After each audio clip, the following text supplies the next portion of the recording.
This is Jet with Pop Austin Media, and I got artist Raddix, and then DJ and producer Internet Famous in the building. How's life, guys? Life is great, man. We ain't got no complaints. Everything is fantastic. Life is smooth. Yeah, it's good to be here, bro. Well, shoot, man. Let's start from the beginning, which I'm glad everything's good. It's always good. Everything's good. Oh, it just... Sorry. I started talking into it. Now it just sounds like I'm far. Test it. Oh, shit. My bad. Okay, cool. Yeah, we good.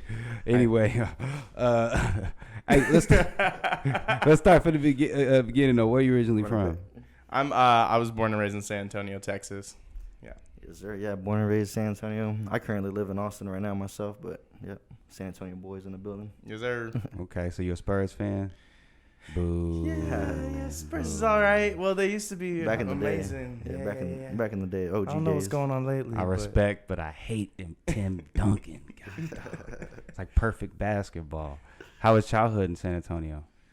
Awesome, man. You know, being in San Antonio is kind of known as Military City, USA. So it's very, I always use the word grounded. So it's very, I don't know, it's family friendly. You know, it's just very chill vibe. So yeah, getting to like leave the city is always fun to go explore and go around to all these different places that we get to, you know, go experience. But getting to go back home, you know, that's what honestly keeps me level headed. So yeah, being in San Antonio has always been a good experience.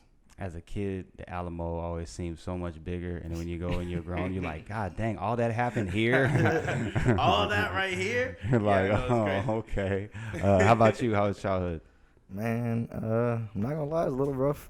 You know, I kind of grew up in like the southwest side of town, like Five Palms Valley High area. It was like, you know, kind of, I don't know, gunshots every night, you know, kind of thing, and kind of fighting for survival. But we eventually made it out of like the real hood area, and kind of things got a little bit better, and you know, I'm still alive, so there's a reason why I made it through my childhood. Oh, yeah, exactly. You moved right. Yeah. You can be, even though you can still get caught crossfires. Well, I gotta give it to my pops, you know, for getting us out, you know, the hood, and a little bit better spot, a little bit still dangerous, but eventually we made it up. You know, towards as the long north as you're side. moving up, you're not just staying in the same thing. No, for sure. It's always good for people to progress, and you know, when there's more to life than just like what you known growing up, you know. Mm-hmm. So, yeah, if y'all are out there and y'all are, you know, in the trap or somewhere where it's kind of, you know, dangerous, you know, there's a way out. Just gotta make it happen. Yeah, exactly. There's always a light at the end of the tunnel. What high school did you go to? I went to O'Connor High School, but it's weird because I actually almost went to Holmes High School, which is on the west side, because I grew up on the west side, and then I ended up moving like outside the city. It's kind of funny, almost like similar thing like you're talking about, you know. Mm-hmm. But I mean, that happened a little bit younger for me. I ended up moving like when I was like in elementary school, but being on the west side, oh my gosh, like the same thing, man. I mean, dude, there's gunshots and stuff all the time. We got bars on all of our windows and stuff. You can't even like look out your window without having like bars in front of it, which is like, I mean, it just totally just ruins your view. Especially as a kid, you feel like you're in like a prison. Exactly, you know? Like call it CB4. Yeah. So I don't know, like that. I mean, that's how it was in San Antonio. And so you graduated from that high school, went all 4 years? Yeah, I went to Carter High School all 4 years. All 4 years. Did you? So yeah, we actually ended up. I was there freshman and sophomore year, and then I moved to Round Rock with my mom. My parents were divorced, so the last 2 years I was in Round Rock. But we actually did go to the same high school for 2 years. So that's where y'all met. Yeah, a little bit, or did y'all just kind of in passing and then? Like I knew of him, but I don't think we weren't really homies or anything in high school. We were just kind of there, like we were like around. Both were on the football team.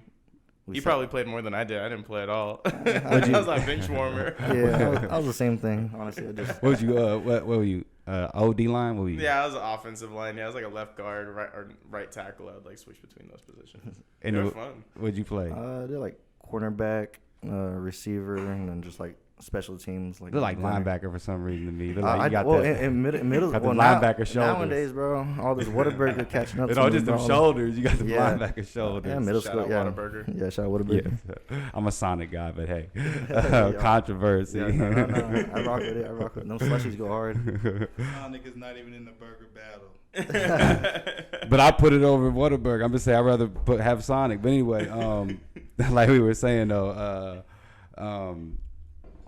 Okay, where were we at? We were at high school. So then you moved to Round Rock, and then it was Round Rock High.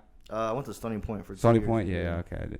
All right, cool. And then you just because they split, then you said moved over there with him. Might as well Round Rock. I mean, Round Rock's nice.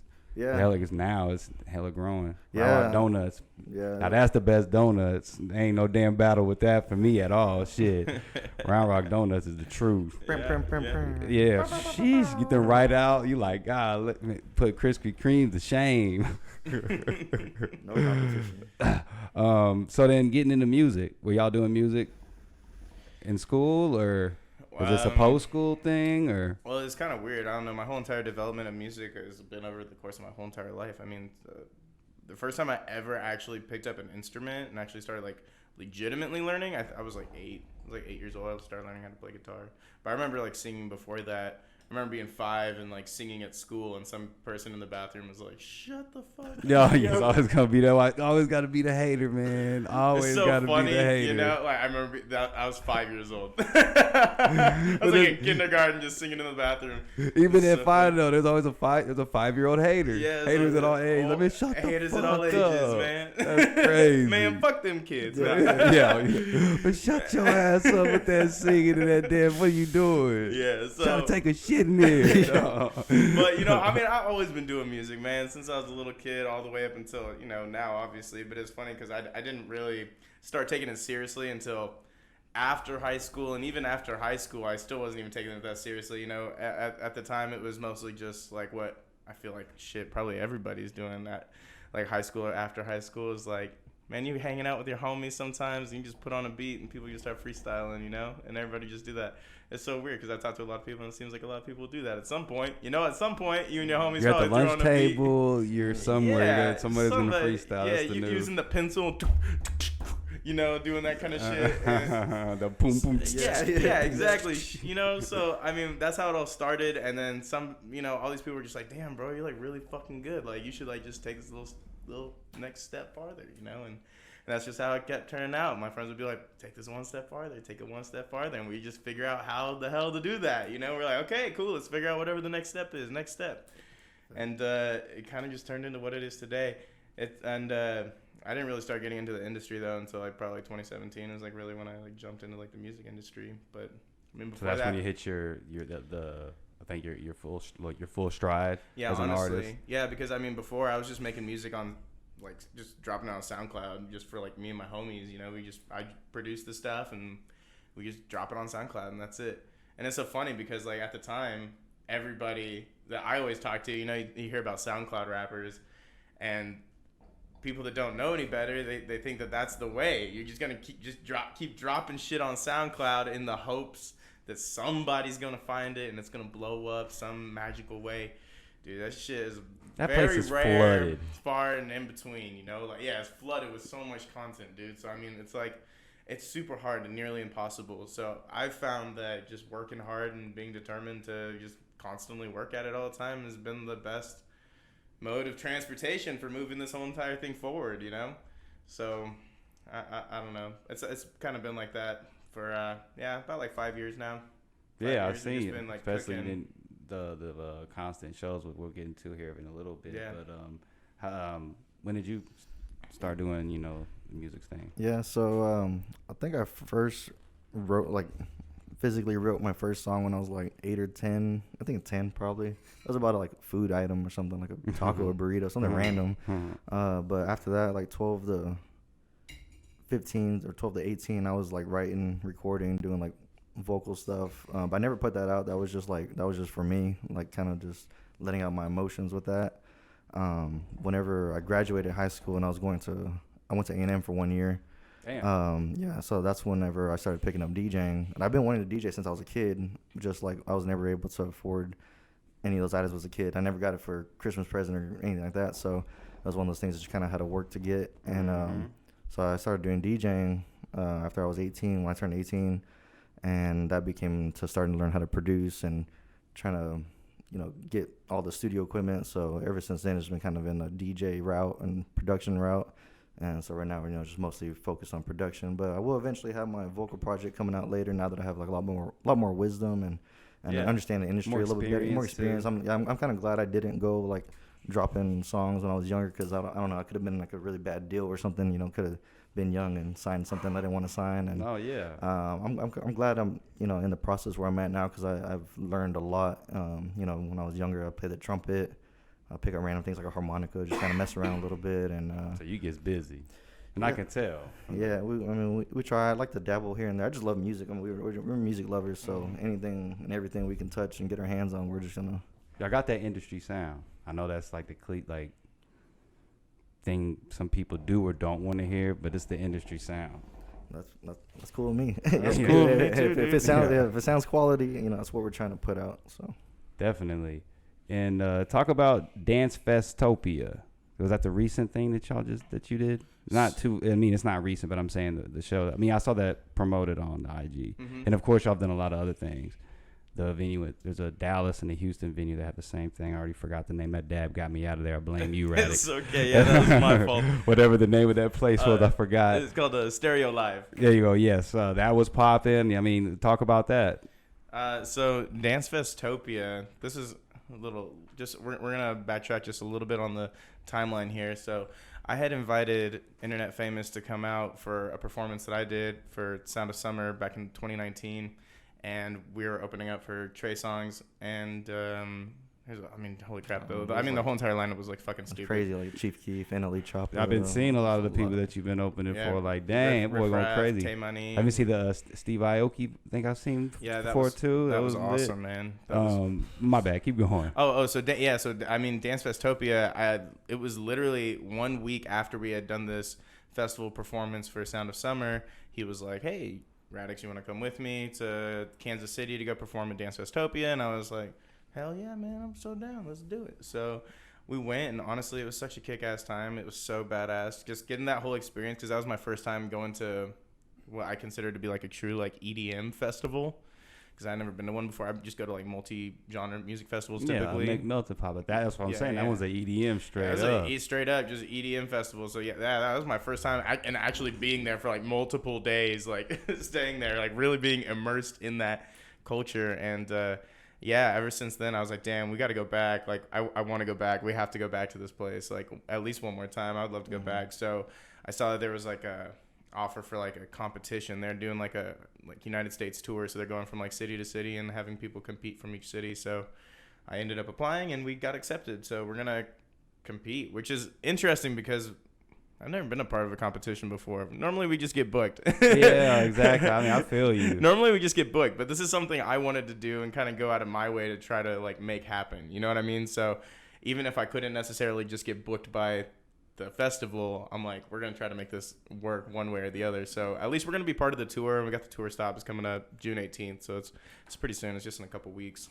That's going to be interesting. They're going to have you over there competing like a mother, like, you know what? But, go in there and be like, I got this mug. Because like I said, you got the industry sound. They're going to hear that and be like, oh, okay, heck yeah.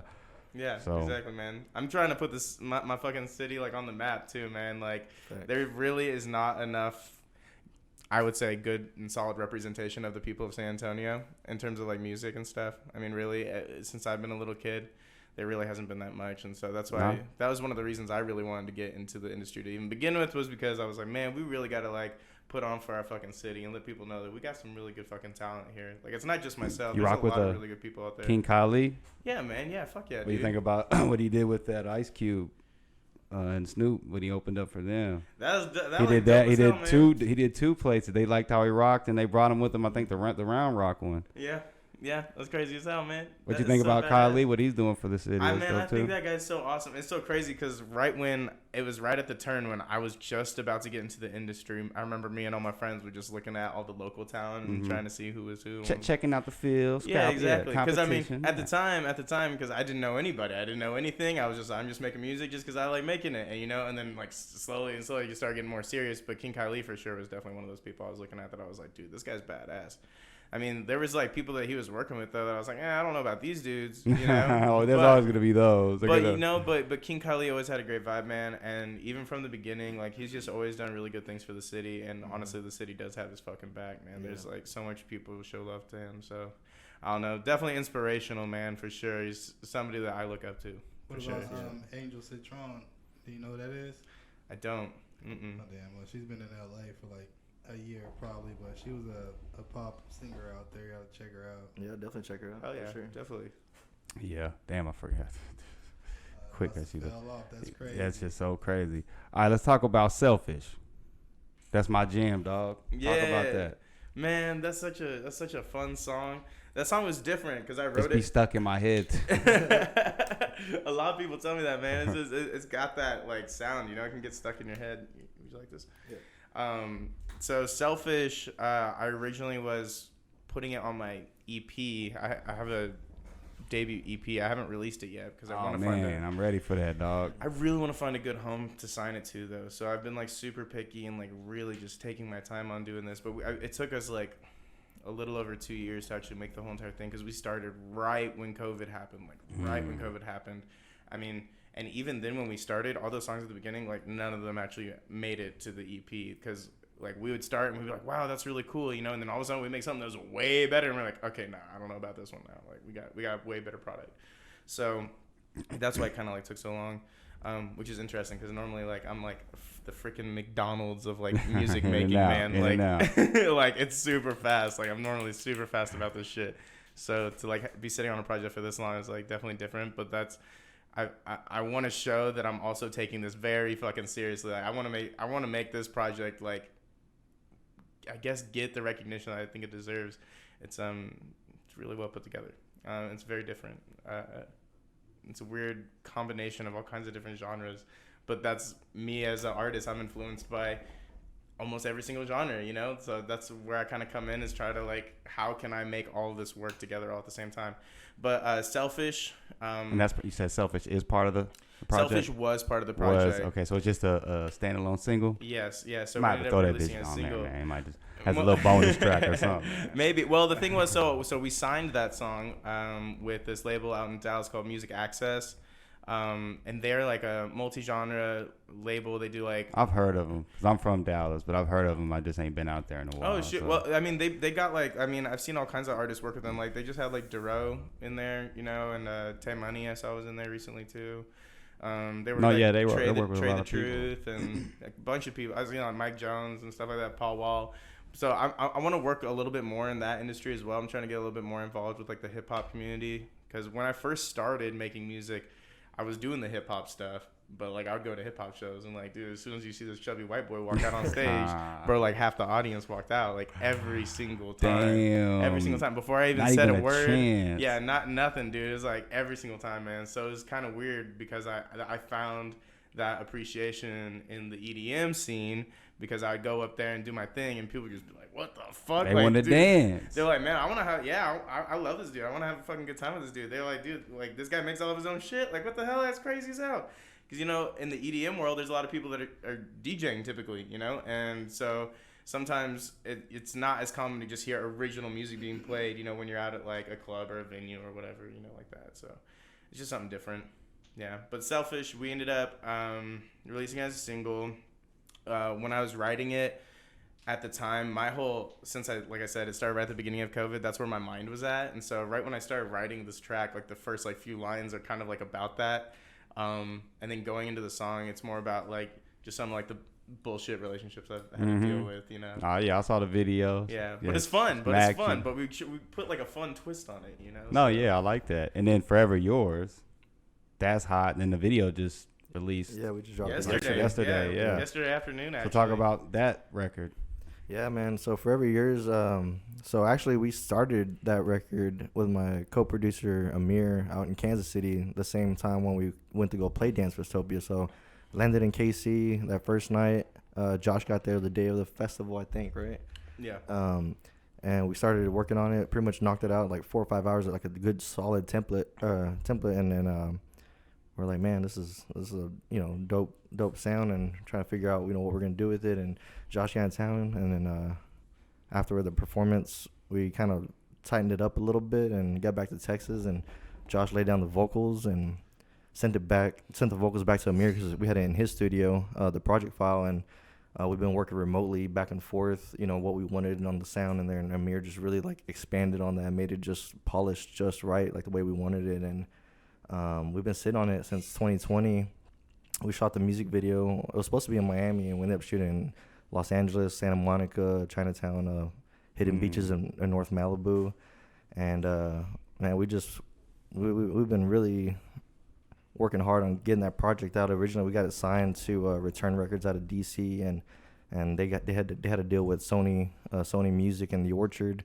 So we pretty much had it signed to a major label, but we ended up terminating the contract because the label owner, Return Records, took a big old job with a royalty company. So he had a panel of like 5 Sony execs, people who've been in the music industry for like 20 years, take over, and we just didn't have a relationship with them. You know, for us, it's all about the vibes. Like, I've been so like independent on my music when it comes to releasing it.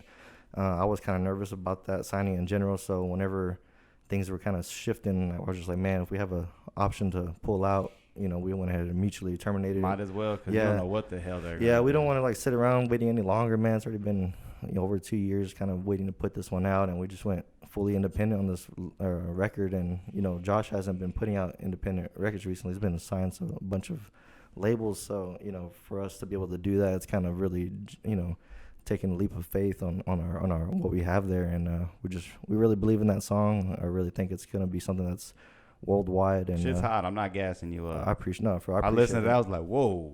No, and then you killing the vocals too. It's like, what the hell? Thanks, dog.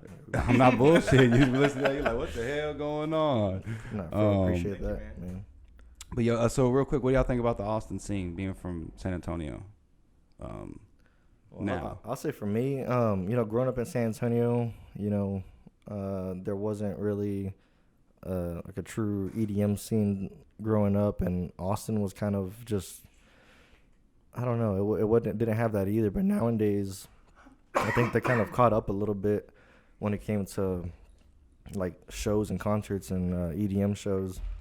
It's pretty lively now. You know, I was living in Chicago last year, and it was nothing but like house music out there, and they were up from, you know, noon to like 6 a.m. partying all day. So I was kind of nervous moving back to Austin. I was like, man, I'm not gonna be able to be up all night doing shows. And now all of a sudden we're doing shows till like 5 a.m. now in Austin. So it's definitely grown. Like, a lot of people have been moving to Texas, you know, recently, from California, wherever. And I think Austin's definitely been blowing up back to being like the music capital of the world, kind of taking it back a little bit. There's a lot of things when it comes to like, you know, sound ordinances and things like that, kind of making it difficult for artists out here. But I would say like the energy in itself is definitely picked up. I wouldn't say we have like a lot of huge hot artists coming out of here right now, but we're definitely trying to make it, you know, where we can tap in all together and kind of. There's a lot of talent. There's still talent out there. It's the lane's open. It's open. So like we're definitely just trying to put like San Antonio on the map, Austin on the map, Texas on the map. Like you said, you know, really just you know, show the world that there is like true talent out there. It's just you gotta, you know, just do it right, you know, and just keep pushing it. So we're here for it, and we're here to support other people, and, you know, hopefully we get their support back as well. Hell yeah, it's the new A. Yeah, we're all about the local scene, man. We're all about supporting our local homies all the time, and we're always all about collaborating. The cool thing about music is that it can really reach any aspect of life, really, in almost any industry. It can. Really, anything. You walk into Starbucks and they got freaking Michael Bublé CDs sitting right there. Why is Starbucks selling Michael Bublé CDs? And really, if you think about it, like, you know what I mean? It's crazy, but like Who's music. Who's the other dude? Clay Aiken. You see a Clay Aiken CD in there. Like, what the hell is Clay Aiken doing in here? Yeah, exactly. You know, who gets that deal signed? But, you know, it happens, man. So, I mean, I got so much love for Austin, but it's so funny. It's like every time I come out here and have a show, it's like we always get into some crazy mischief. Like every time, man. Oh, see. Yeah, we'll be running down like fire escapes, running from the cops. Oh man, allegedly. Dude, this dude showed me he was at some place that had a baby kangaroo. Oh yeah. See, what yeah, the only hell? in Austin, bro. Yeah, only in Austin. What, baby kangaroos, man? Yeah, man. Actually, I'm before our concert tonight, I have another private event I'm doing, and they got an exotic petting zoo they're gonna have. Oh yeah, they do have that. Yeah, exactly. I've seen that. So people are wild. Yeah, we see like little baby monkeys and all kinds of shit, man. It's cool. Hey man, just do what you do. That's funny though. Cool as hell. Where can we find you at on social media? We'll start with Raddix. You can literally find me everywhere at Raddix Official. Yeah. And the same for Spotify. social media. Spotify, digital Instagram, streaming Facebook, SoundCloud. I mean, like I said, everything. TikTok, Tidal. I mean, you name it, you can find me on it. OnlyFans, I'm verified. What about you, my guy? Yeah, my socials like Instagram, Twitter, all that's Internet Famous X, just the little X after Internet Famous. Someone took the Internet Famous name years ago on social media before I can grab it, but I got it on some platforms as the Internet Famous. But yeah, Internet Famous X, Facebook.com/Internet Famous Music. Like you said, check us out on Spotify, iTunes, all that good stuff too. Hell yeah. I feel bad. Actually, I think I do got you one. I just got to put it in there. I got you one of these. Hell yeah. I'll hook you up with the other one after we're done. But yeah, that's fire. Hey, appreciate you guys coming through. The Pam merch for my guy. I'm about to get him one after this. But hey, appreciate you guys coming through. Raddix, Internet Famous. Keep rocking in the free world, doing the EDM thing. Absolutely. Doing the music thing. This is Jet with Pop Austin Media, and I'm signing out. Thank you, guys.